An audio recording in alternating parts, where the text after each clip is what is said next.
The moment we've been waiting for. Gentlemen, start your engines.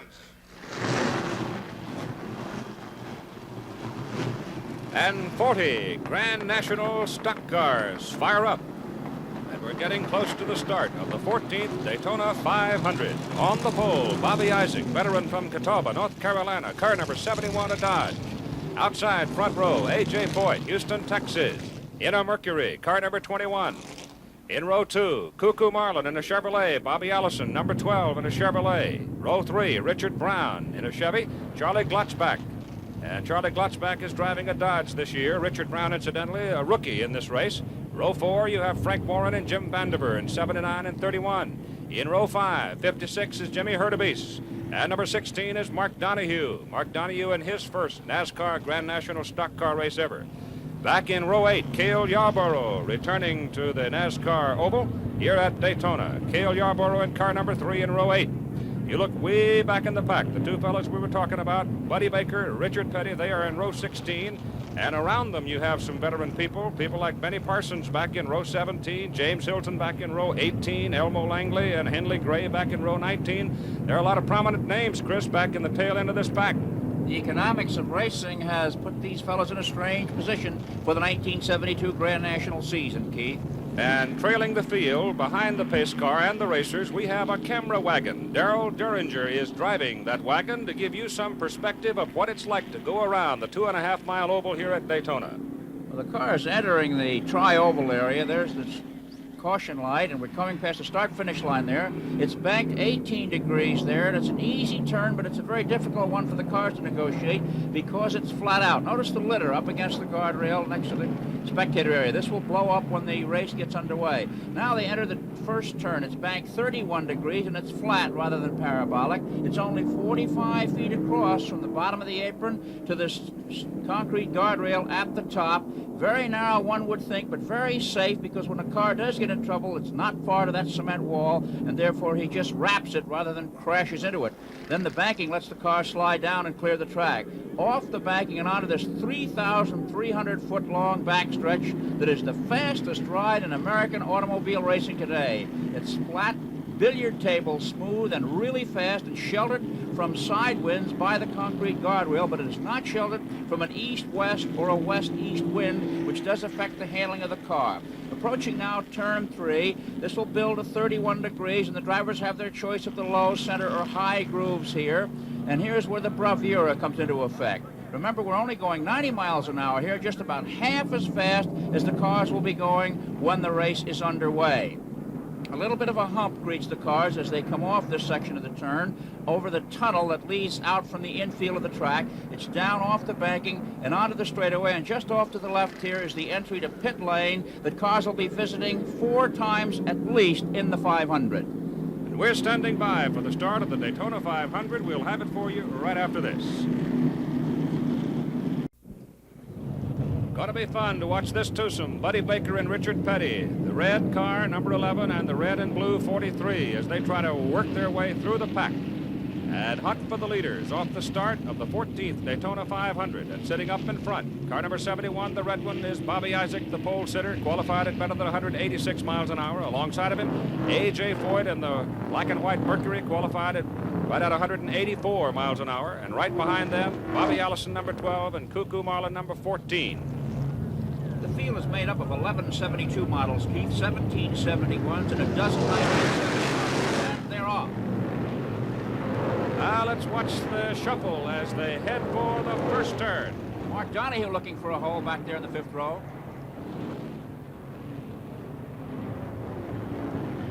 A.J. Foyt in car number 21, moving at the top, comes down. He's got the lead off turn 1. Isaac is second. Allison grabs third. Now they stretch it out on the back straight, and they have really reached racing speed now as Isaac in the red 71 Dodge comes up alongside of A.J. Foyt. And the charge has started by Richard Petty and Buddy Baker. And we will put an isolated camera on Richard Petty and track him for a while. And in a few minutes, when the lead is settled, we'll show you the drive that Richard Petty is putting on right now. In the meantime, the joust for the lead between Isaac, Foyt, and Allison. You know, there's no betting on auto races except who leads the first lap, and Foyt led that one, and we'll bet some money change hands down here in southern stock car country. Well, there's a lot of pockets around. There's about 100,000 people here to watch the Daytona 500. The temperature in the 50s, the sky clear, but it is quite cool. Now the Chevrolet is in second behind AJ. We've got a Mercury, a Chevrolet, a Dodge, and a Chevrolet in the top four positions, and Cuckoo Marlin back there in fourth. A politician from Tennessee and driving like it is an election year. I think of all the people, though, that you could say were hungry for this race and probably has the equipment to make his stand is AJ. He has won here at Daytona before. He won the Firecracker 400 successively in 1964 and 65. But he has never been able to win this event. And this is one of the events that AJ considers a crown jewel in automobile racing. Really dueling there with Bobby Allison. Meanwhile, Petty and Baker are coming through the field at an unprecedented rate. They're going to be up with the leaders before too long. A.J. Foyt, Bobby Allison, and Bobby Isaac in that order. The record for 500 miles here at Daytona, set by Leroy Yarborough in 1969 at 157.950 miles an hour. Richard Petty holds 11 speed marks, laps 100 through 198. But Leroy Yarborough holds the 500-mile speed record. Now, we told you we'd lock a camera on Richard Petty to give you an idea of the kind of a drive he is giving his Plymouth. Okay, let's now show you, starting early in the race, at the start of it, what Richard Petty has been able to do. Here's the start. Top center. Watch that red and blue car as we track him around. Right behind him, Keith, is Buddy Baker hanging right on his back bumper. Remember now, Petty is the boss and Baker is the contract driver. There he goes high on the track, up in the loose stuff. See the dust the car's churning up, the marbles, and he's pulling away now from Baker as he passes cars on the high side. You have to have a car that really handles to use that top groove, and you also have to have something in your heart to want to go up there too. Now down the backstretch, he's really threading his way through. He's being squeezed against the wall here by this fellow. See him grazing it just ever so slightly. I was going to say, you've got to have spirit to stand on it that hard in that kind of traffic. Car number 43 is Richard Petty. He started back in row 16, and now he is in fourth spot. The leader is A.J. Foyt, car number 21. Bobby Allison jousting with him in car number 12. Bobby Isaac is running third. Richard Petty is now fourth, and Buddy Baker up in there challenging for fifth. Allison's the leader right now, Keith, but the first three are starting to pull away a little bit, and we wonder if Petty, without the benefit of a draft, is going to be able to move up on this leading trio. He is fourth, but he is not a close fourth. A.J. Foyt slipping back into the lead. They've been swapping the lead between these three cars since the beginning. A.J. Foyt, Bobby Allison, and Bobby Isaac. Bobby Isaac now leaving the swapping up front to Allison and Foyt, and content for the time being to run in third spot. Here comes Bobby using the draft, goes back in front. The owners of these cars are both former drivers. Allison's owner, Junior Johnson, a former winner of the 500, and Foyt's owner, Glenn Wood, an ex-driver. As a matter of fact, Glenn Wood was very prominent back in the days when they used to run down on the hard sand of the beach. So your leader is Bobby Allison. A.J. Foyt is second. Bobby Isaac is third. Richard Petty fourth. We'll be back more of the Daytona 500 in a moment. We continue our coverage of the Daytona 500. The leader is A.J. Foyt, car number 21. Bobby Allison, car number 12, running right behind him. Change, however, behind them. Richard Petty is now running in third place. Buddy Baker is fourth, and Bobby Isaac, the pole sitter, right here, car number 71, has dropped back to fifth and is slowing down, dropping way off the pace. Tough break for the fastest qualifier. Daytona has been a difficult track for Isaac. Here's Petty and Baker coming high on the track, and we can see now how close they are to leaders A.J. Foyt and second place Bobby Allison. Of course, when you run this hard, this early in the race, it can be a problem, and we'll put a clock on the leader, A.J. Foyt. Give you an idea just how fast he's making it around this 2.5-mile high bank oval speedway. The engines being used today are interesting, Keith. Foyt's Purelator Mercury has a Ford Boss 429 engine. The second place Coca-Cola Chevrolet, driven by Bobby Allison, has a 427 Porcupine engine, while the STP cars of Petty and Baker are using 426 Chrysler Wedge engines. So a great variety of power plants are in use here, and all of them are running very fast and very well. And as you can see, AJ kind of out there all by himself right now as he continues to really streak in the Woods Brothers Mercury. Coming up toward the start-finish line, and the clock will stop as he crosses it at 49.3 seconds. That'll figure out to just a fraction under 183 miles an hour, and Bobby Isaac's in the pits. Now, when the hood is up, Keith, that means trouble. A tough break, as we said, for Isaac. So tough day for Bobby Isaac, and Richard Petty and Buddy Baker have now passed Bobby Allison to take over second and third, and they'll set out to pursue A.J. Foyt, the leader. Tremendous pace is being set by Foyt, but Petty and Baker, by hooking up together in a draft, can make their cars go faster as a pair than they can by themselves, and that's why they're catching Foyt, who is out alone with no one to draft up front. We have four fellas out of the race. Ramos Stott, Bill Champion, Cecil Gordon, and Raymond Williams have dropped out of it. So we've got 36 running right now, and the leader is A.J. And we've got trouble on turn number 4. Car number 30 is upside down. That's Walter Ballard's car. Buddy Baker also involved. Ballard's car coming to rest right side up. We hope he's okay. Walter Ballard from Texas, the rookie last year, and he looks as though he's climbing out. Buddy Baker was involved in that one too, Keith. Only 2 cars, everybody else still going. 2 cars involved. Ballard running there, going across pit road. There is no fire, but Walter wanted to get away from it in case there was. Buddy Baker is also out of his car and apparently all right, but both machines obviously are out of the race. There's Buddy's number 11, and he's got to be angry because he felt he had a car that could run with anybody. There he is behind it, Keith. He looks okay, but of course very disappointed. Tough break for a contender to be knocked out of this 500 so early. Here's Ballard. He's from Houston. That's A.J. Foyt's hometown, and his wife is his car owner. Obviously, the yellow flag is out. Let's take another look at what happened. Here's Ballard, pins Baker against the wall, and then he goes over Baker's car, does a slow rollover, and comes down on the windshield and radiator of the car and slides down the track, rotating slowly about 200 to 250 yards as Baker's car goes into the grass and hits the fence. Now, as Ballard's car comes off the smooth pavement on the grass, it hooks the grass and does 2 side-over-side rolls as it throws parts off the car. There goes the windshield. Remember now, the drivers are encased in a roll cage and strapped in to protect themselves from injury. And here's Baker with that disappointed look on his face. Wow. You know, it's incredible, though, looking at Walter Ballard's car, that a man could walk away from it. We'll be back and try to talk to the 2 men involved after this. Hey, Walter?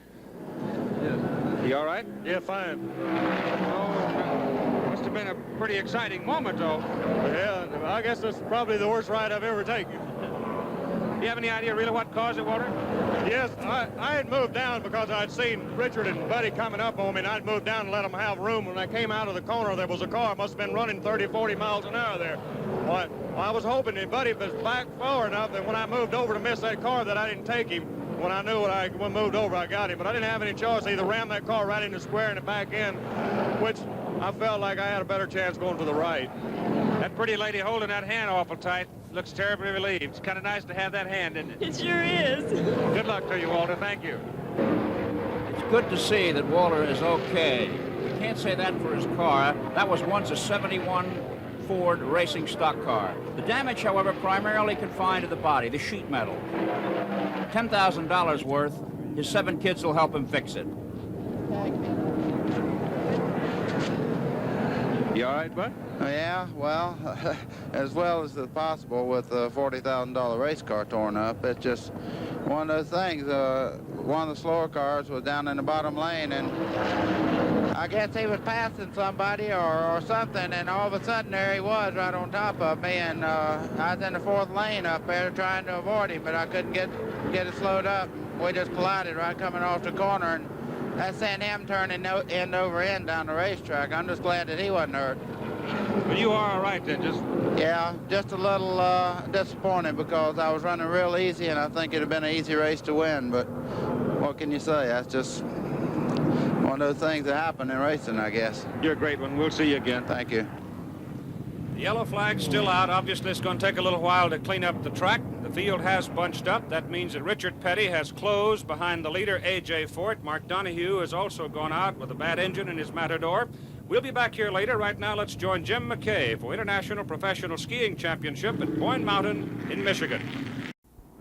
Thank you, Jim, and we've got ourselves a car race here at the Daytona 500. A.J. Foyt in the white Mercury, number 21. Richard Petty in the red and blue Plymouth, car number 43. And Petty hanging on. Looks like he's about ready to take a run at A.J. Foyt. Under the yellow flag, when we left you to go skiing at Boyne Mountain in Michigan, he had closed behind A.J., and now on the back straight, Richard's taking a run at him. He had his draft going. He may get him going into turn number 3. Foyt and Petty, hub to hub, and Petty has the lead.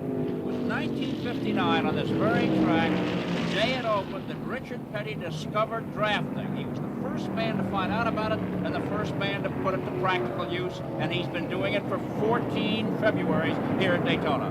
He's won this race 3 times. Running in third place right now, you have Cale Yarborough, who is the other winner here at Daytona. He is well back, as you can see right there in white car number 3.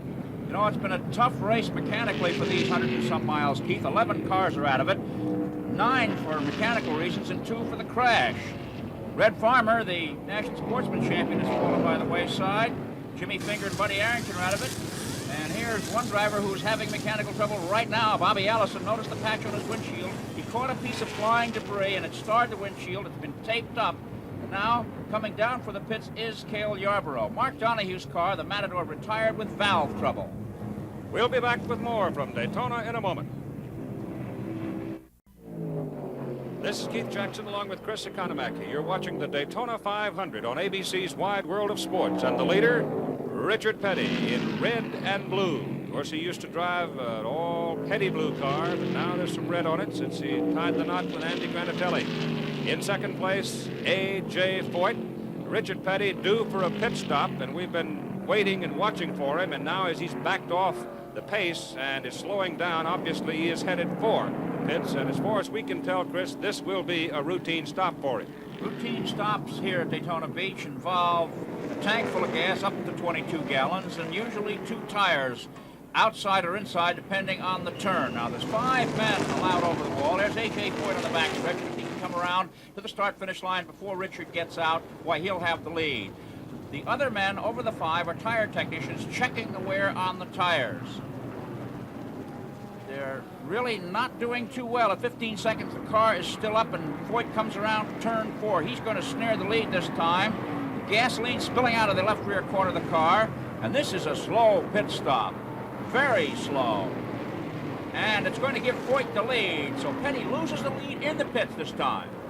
Of course, we saw Cale Yarborough spend over a minute in the pits a little while ago, and that cost him third place, dropped him well back in the crowd.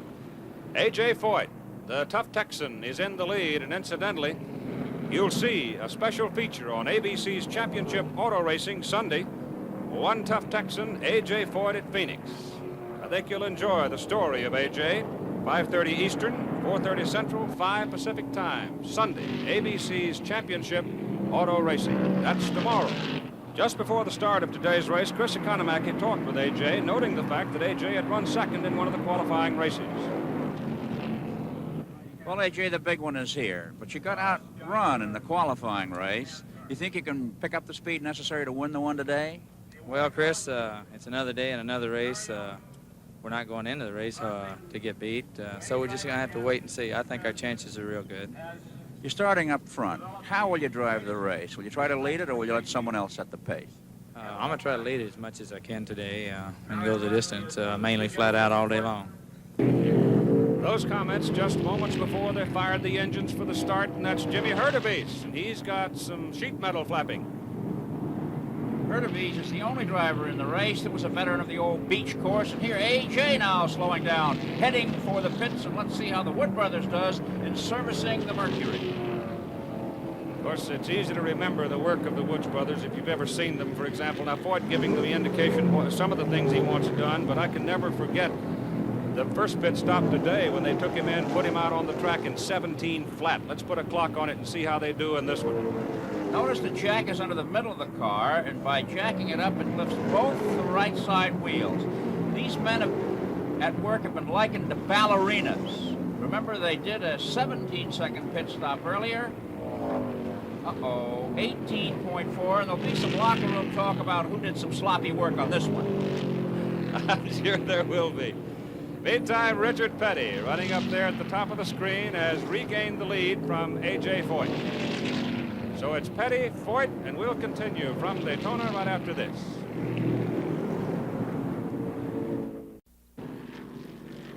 As we continue our coverage of the Daytona 500, let's set the leaders for you. Richard Petty, car number 43, is in front. A.J. Foyt, car number 21, is second. Jim Vandiver, car number 31, is third. Bill Dennis, car number 90, is fourth. Charlie Glotzback, car number 6, has moved up. And James Hilton, car number 48.